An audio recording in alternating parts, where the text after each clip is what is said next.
Narito na ang PTV Balita ngayon. Tatlong sama ng panahon ang na-monitor ng pag-asa sa loob at labas ng Philippine Area of Responsibility ngayong Huwebes. Isang LPA ang nabuo sa extreme northern Luzon habang may isang LPA naman sa mahigit 1,000 kilometro silangan ng Eastern Visayas. Parehong mababa ang tsansa nito na maging bagyo habang tuluyan ng naging tropical depression o bagyo ang isa pang LPA na nasa mahigit 2,000 kilometro silangan ng Central Luzon. Wala pa itong inaasahang direktang epekto sa bansa sa ngayon. Na-recover na ng Philippine Coast Guard ang lumubog na motor tanker Jason Bradley sa katubigan ng Bataan noong Hulyo. Matapos mapalutang, dadalhin ito sa diving industry shipyard sa Barangay Alas Asin sa Mariveles para sa masusing investigasyon. Agad namang nagsagawa ng oil sampling ang Bureau of Customs at National Bureau of Investigation.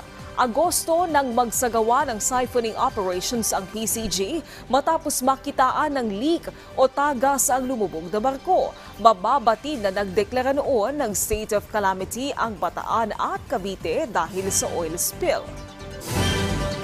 Iginiit ni AFP Chief of Staff General Romeo Browner na mahalaga ang missile defense upang maprotektahan ang teritoryo ng bansa. Ito ang reaksyon ng opisyal nang tanungin kung kailangan ba ng Pilipinas na bumili ng medium range capability Typhoon missile system na gawa ng Amerika. Ayon kay Browner, kailangang manatili sa bansa ang US Typhoon missile sa kabila ng panawagan ng China na alisin ito upang mapanatili ang kapayapaan sa rehiyon.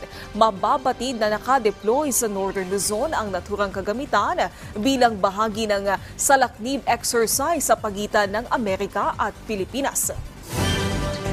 At yan ang mga balita sa oras na ito. Para sa iba pang update, i-follow at i-like kami sa aming social media sites at PTV-PH. Ako po si Naomi Tiburcio para sa Pambansang TV sa Bagong Pilipinas.